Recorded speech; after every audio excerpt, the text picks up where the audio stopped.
Mesmo antes de nascer, a vida do rei Salomão já prometia que ele seria um homem importante e com muitas riquezas. A história conta que ele era filho do rei Davi e teve vários momentos de glória em um tempo em que a paz e a prosperidade reinavam em Israel, a conhecida Era de Ouro. Muitos acreditam a fama de Salomão à sua fé, que atendia aos pedidos de Deus à risca, e a humildade que ele teve ao pedir apenas sabedoria para governar quando Deus apareceu em seu sonho. Isso fez dele um dos homens mais famosos do mundo. Mesmo que você não tenha lido a Bíblia ou desconheça esse personagem, provavelmente você já ouviu falar da história das duas mulheres que diziam ser mãe do mesmo filho. Por ordem do rei, a criança seria cortada ao meio, já que não dava para saber quem era a mãe verdadeira, e cada parte dela seria distribuída entre as duas mães. Uma concordou, mas a mãe suplicou pela vida da criança e eles descobriram quem estava falando a verdade. Essa é a história mais conhecida do poderoso e sábio rei Salomão. Mas espera aí, será que ele realmente foi esse homem incrível e todo perfeito? Eu sei que você, assim como eu e o rei Salomão, tem alguns segredos guardados às 7 chaves, que poucas pessoas ou ninguém sabe. Por isso, vem comigo que hoje eu vou te contar qual foi o lado oculto do rei Salomão que você não conhecia. Eu sou a Thalita Flores e sejam bem-vindos ao nosso canal. Por que os humanos? Por que o arco-íris tem 7 o mel não cores? estraga? Por que o mar Por Porque o céu é azul. O rei mais sábio de todos, como era conhecido, é considerado um profeta e representante de Deus pela religião islâmica. Mas o mito sobre o lado obscuro e reprimido de Salomão dizia que ele era um mago muito poderoso e tinha os 12 pés no ocultismo. Durante a vida, esse rei levantou importantes obras, então a história de que ele estudava muito não era bem um mistério. Agora, sobre o que ele se interessava é que é o grande segredo.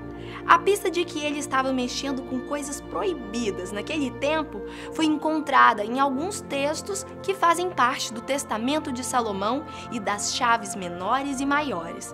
Esses documentos têm muitas passagens sobre assuntos de astrologia e esoterismo, a relação com outros deuses e religiões e também sobre a invocação de demônios e espíritos. Os relatos de que ele, mais pro fim da vida, tenha se desviado dos ensinamentos do seu Deus colocam ainda mais lenha na fogueira. Por ter casado com várias mulheres estrangeiras, como estratégia política, Salomão mandou construir altares de adoração para falsos deuses para agradar as várias esposas.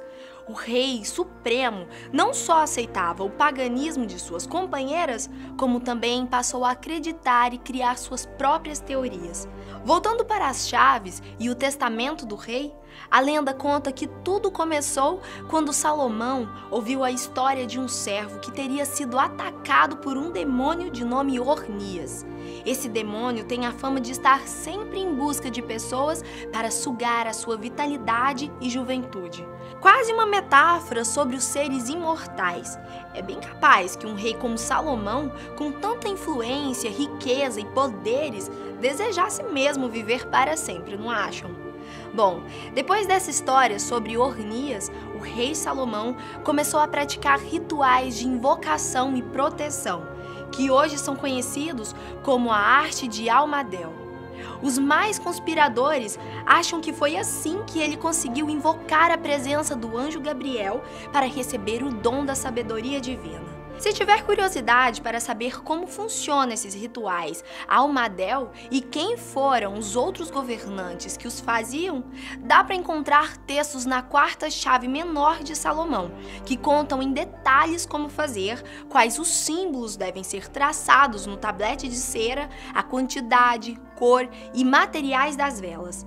Antes de continuar, vamos entender melhor o que é essa chave menor, porque é a maior pista de que o rei Salomão estava metido com alguma coisa.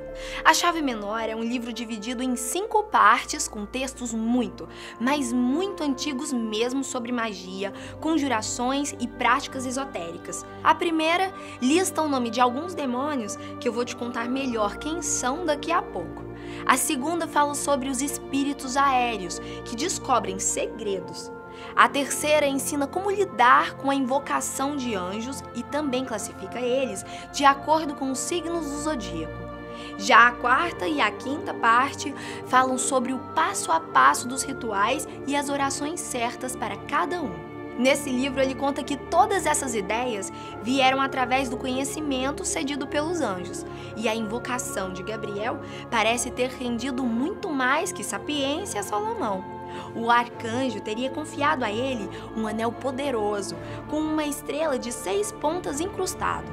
Hoje nós conhecemos como a Estrela de Davi, símbolo do judaísmo. Com o anel em mãos, o rei tinha poderes suficientes para controlar demônios e espíritos e não poupava ordens para que eles cumprissem tarefas secretas em seu lugar. Supostamente, o poder do anel teria corrompido a mente do rei, que assumiu o controle de Ornias só para chegar a Belzebu, o príncipe dos demônios, e pedir que ele concedesse poder sobre uma legião de almas. Será que daí que saiu a inspiração para o poderoso anel de Sauron em Senhor dos Anéis?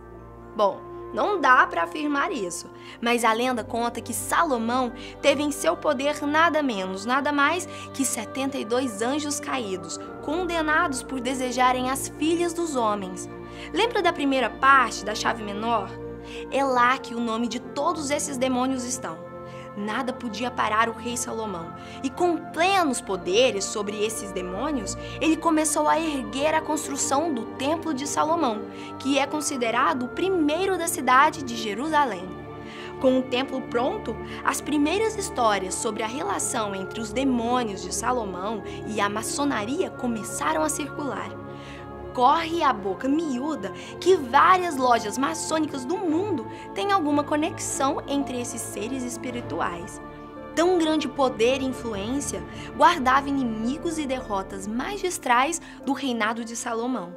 Uma coletânea de livros sagrados dos judeus e o livro de Tobias sobre a origem judaica contam histórias de que ele teria sido confrontado pelo rei dos demônios, Asmodeus, que o enganou, roubou o anel do poder e jogou no mar para que os peixes comessem.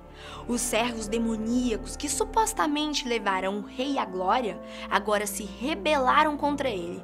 Além disso, como castigo, Salomão foi banido do seu próprio reino. Passou a viver como mendigo, vagando e trabalhando dia e noite, a mais de 600 quilômetros de Jerusalém. Histórias antigas de rabinos contavam que Salomão estava vagando por um mercado quando encontrou o peixe que tinha comido o anel do poder. Decidido a livrar o seu antigo reino das garras do poderoso rei dos demônios, ele voltou para Jerusalém e invocou o arcanjo Rafael, que destronou Asmodeus, abrindo caminho para o sucessor de Salomão. Apesar de parecer uma coisa ruim e do mal, quem segue os princípios e os caminhos místicos das chaves de Salomão diz que os rituais não são tão ruins assim e que não invocam demônios perigosos de outros planos e dimensões. Na verdade, os ritos liberam os demônios e espíritos que habitam a própria consciência do homem e que estão presos no grande vaso de bronze da nossa mente. Por isso que alguns passos dos rituais são encenações da morte desses seres usando uma espada considerada mágica. Quanto mais força a pessoa tiver para matar ou controlar esses demônios, mais poderosa ela será. Tem quem acredite que cada um desses espíritos internos são responsáveis pelos traços da nossa personalidade. Geralmente são aqueles aspectos negativos que a gente tenta esconder a todo custo, reprimindo em segredo. E a goetia ou feitiçaria, como preferir, trata. O objetivo principal é fazer a pessoa invocar, enfrentar e controlar a sua própria natureza humana. Por isso que os rituais da chave menor de Salomão vivem sendo tema de debates entre magia negra versus purificação espiritual. No fundo, todos nós temos o objetivo de ser como o rei Salomão, que vivia em busca de conhecimentos sobre o mundo e de si próprio. Mas ficou claro que isso depende de enfrentarmos nossos demônios internos. Será que o rei Salomão arrumou esse escarcéu todo só para dizer que a gente deve ter controle da nossa mente e não deixar que a negatividade atrapalhe os objetivos da vida? Filosofei aqui, né? Mas é impossível não criar algumas relações sobre essa história misteriosa e o nosso comportamento. Se você achou que tudo isso de clarividência interior é muito complexo, dá para entender um pouco mais sobre ensinamentos do lado oculto do rei Salomão, buscando informações sobre os que experimentaram a invocação dos 72 espíritos através da técnica Almadel. Os relatos contam que é uma experiência muito esclarecedora, porque eles te colocam em contato com os aspectos bons da psique humana. Em outras palavras, eles mostram como controlar a sua força interior e preparam você para enfrentar os medos e demônios guardados no vaso de bronze. Fascinante, não é? Eu sou bem aficionada pelos segredos da mente e por isso sou suspeita para falar. Mas assim, eu não preciso nem avisar que não dá para brincar com essas coisas, né?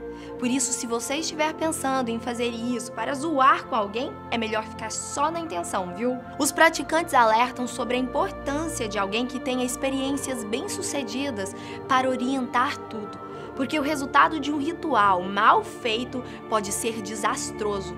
Quer um exemplo de que eles não estão brincando? Olha como é esse exercício que está na quarta chave menor de Salomão.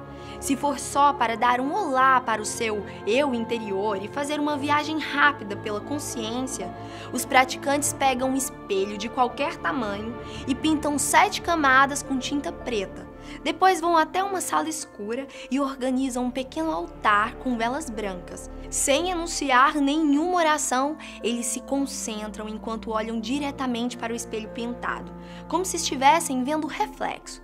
Engraçado pensar o tanto que esse exercício lembra o mito da loira do banheiro, né? Mas e aí, ficou inspirado para seguir os passos de Salomão rumo à sabedoria absoluta? Oculto ou não, esse outro lado da história é motivo para muita especulação. Você acredita que ter a visão e conhecimento sobre a natureza humana pode mudar a sua vida? Será que você está pronto para descobrir todos esses segredos? Deixa aqui a sua opinião nos comentários e aproveita para compartilhar com alguns amigos, valeu? Um beijo grande e até o próximo Fatos Responde. Tchau!